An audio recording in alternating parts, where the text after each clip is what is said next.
Hi guys, నేను మీ వేదాకృతి.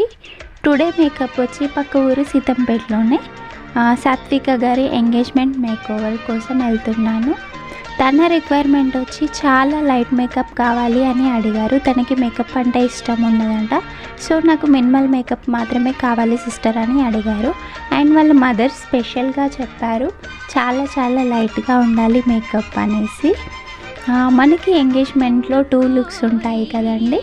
ఒకటి half sari look and next sari. తినకి హాఫ్ శారీ మేకప్ చేసిన తర్వాత ఫోటోగ్రాఫర్స్ విలేజ్ కాబట్టి బయటకి ఫోటోషూట్ కోసం తీసుకెళ్లారు. అది కూడా 11 to 1 వరకు ఫోటోషూట్ జరిగింది. ఫోటోషూట్ తర్వాత కూడా తను అక్కడికి వచ్చి మేకప్ చాలా బాగుంది అక్క, అంత ఎండలో స్వెట్కి అలాగే ఉందని హ్యాపీ ఫీల్ అయ్యారు. ఇంతకీ నా మేకప్ మీకు ఎలా అనిపించిందో కమెంట్ చేయండి.